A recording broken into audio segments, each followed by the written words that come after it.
يا مولى عناد خاطرك معنا يا عظيم الجاه لا تخيبنا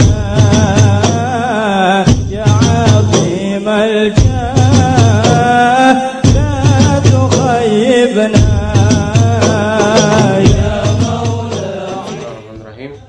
Alhamdulillahirabbil alamin wassallallahu ala sayyidina Muhammadin wa ala alihi wa sahbihi wasallam. Sekarang saya terakhir di sini berkesempatan ingin menjelaskan sedikit tentang biografi daripada Sayyidina Fakhrul Wujud Syekh Qutbul Kabir Abu Bakar bin Salim, yaitu atau yang terkenal dengan Shahib Inad. Beliau adalah Imam Abu Bakar bin Salim. Masa beliau itu sampai kepada Sayyidina Imam Abdurrahman Segaf.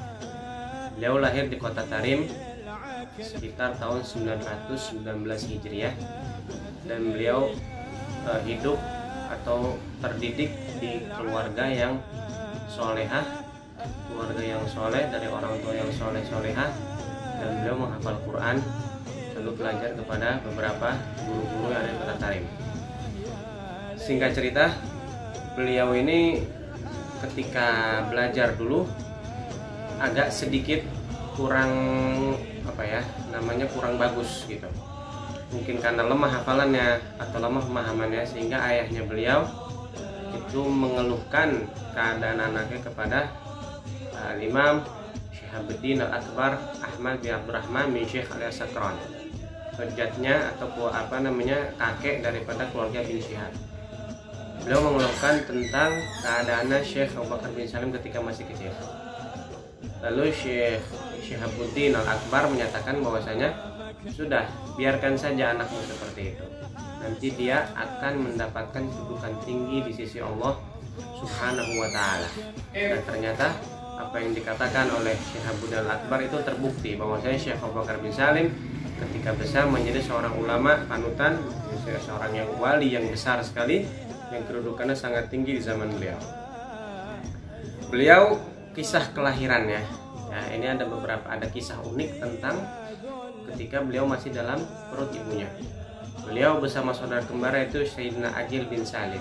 Aqil bin Salim ini adalah keluarga atau jad atau kakek moyang daripada keluarga Al-Attas, yaitu Habib Umar bin Abdurrahman bin Aqil bin Salim. Umar bin Abdurrahman Al-Attas adalah keluarga Al-Attas, Jad Al-Attas atau kakek moyang daripada keluarga Al-Attas yang nasabnya bersambung kepada Sayyidina Aqil bin Salim. Suatu ketika beliau, yaitu Syekh Abu Bakar bin Salim, dengan saudaranya itu Aqil bin Salim itu berbicara di dalam perut ibunya. Nah, mereka berdua berbicara, lalu di antara pembicaraan beliau yang terdengar adalah ya Sayyidina Aqil, ya akhi Aqil katanya, wahai saudaraku Aqil, apakah engkau ingin keluar duluan sebelum aku? Nanti kalau kamu keluar duluan sebelum aku, maka kedudukan, kemuliaan, dan juga ketenaran akan engkau miliki. Atau aku yang keluar duluan dan ketenaran itu milik aku. Akhirnya Sayyidina Aqil bin Salim lebih memilih ketenaran tersebut diperuntukkan untuk Syekh Abu Bakar bin Salim, sehingga Sayyidina Aqil bin Salim keluar terlebih dahulu, ya.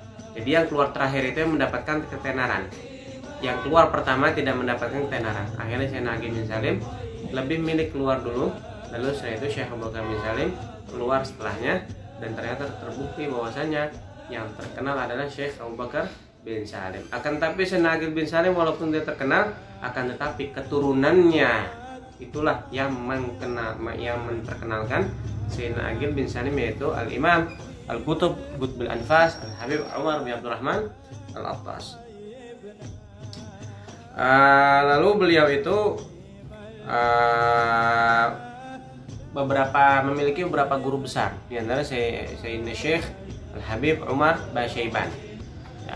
Lalu juga Syekh Ahmad bin Ali Bajahdad, lalu juga Syekh Abdullah bin Muhammad Bagusyair, dan juga yang terkenal Syekh Umar bin Abdullah Makhramah yang berada di kota Saymun sana. Dan juga kepada Syekh Ma'ruf bin Abdullah Bajamal, ini merupakan guru futuhnya beliau, ya. Dan juga ada kisah bahwasanya Syekh Abdullah atau Syekh Umar Ba Makhramah tidak pernah ingin mengajarkan kepada seseorang kecuali orang yang sudah kelihatan atau ada firasat bahwasanya orang tersebut akan memiliki kedudukan besar nanti di akhirnya. Makanya beliau menerima Syekh Abu Bakar bin Salim karena melihat bahwasanya anak tersebut akan menjadi orang besar nanti di akhir. Lalu beliau termasuk orang yang pertama kali membuka kota Inat. Ya, sebelumnya ada namanya Inat Gadim, ada Inat Jadid, ada Inat Gadimah, ada Inat Jadidah. Inat Gadimah dibuka atau di pertama kali membangun Inat Gadimah yaitu keluarga Al-Kathiri. Ya, keluarga Al-Kathiri sekitar tahun 600 Hijriah. Nah, setelah itu Inat Kathiri, Inat yang Gadim sering diserang oleh beberapa kabilah sehingga hancur lebur lalu habis begitu saja. Datangnya Syekh Abu Bakar bin Salim setelah dari Tarim menuju Lisik, dan beliau sempat tinggal di Lisik atau kira-kira sebelum kota Inat, nggak jauh dari kota Inat beliau tinggal di situ. Setelah itu beliau menuju kota Inat dan membangun Inat yang baru, yaitu Al-Inat Al-Jadidah. Inat Al-Jadidah yang dibangun oleh Syekh Abu Bakar bin Salim pada tahun 946 Hijriah. Jadi Inat yang ada sekarang, yang ma'ruf, yang terkenal sekarang itu adalah Inat Syekh Abu Bakar bin Salim. Makanya beliau digelari dengan Sahib Inat atau Maula Inat.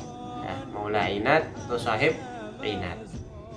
Dan diantara peninggalan-peninggalan Syekh Abu Bakar bin Salim adalah Masjid Jami' yang terbesar, yang besar yang di kota Inat, itu peninggalan Syekh Abu Bakar bin Salim. Dan juga rumah beliau yang ada di dalamnya itu adalah ranjang kayu yang pernah kita lihat, yang sangat kuat, yang kokoh, yang beliau pernah tidur di dalamnya, dan sampai sekarang ranjang tersebut masih ada dan bisa dijadikan sebagai bahan tabarruk untuk kita semua yang ziarahi beliau. Dan juga beliau memiliki salah satu peninggalan juga, itu hadra usbu'iyah, yaitu hadra yang diadakan setiap seminggu sekali, setiap hari Jumat, yang itu turun temurun sampai sekarang pun masih ada. Dan juga madras atau majlis yang diadakan di hari Rabu. Ya, mudah-mudahan dengan kita menjelaskan sedikit biografi dari Syekh Abu Bakar bin Salim, kita mendapatkan sedikit atau bahkan banyak daripada berkahnya Syekh Abu Bakar bin Salim. Imam Sufyan Tsauri mengatakan inna dzikra sholihin tatanazzalur rahmah. Ketika kita menyebutkan orang-orang soleh, maka rahmat akan turun. Mudah-mudahan dengan kita menyebut nama Syekh Abu Bakar bin Salim dan nama ulama-ulama yang lain, berkah dan rahmat dari Allah Subhanahu wa taala akan turun kepada kita dan menyelimuti seluruh orang-orang yang kita cintai dan kita sayangi. Wallahu a'lam bishawab. Subhanallahi wa bihamdik, asyhadu an la ilaha illa anta, astaghfiruka wa atubu ilaik. Wassalamualaikum warahmatullahi wabarakatuh.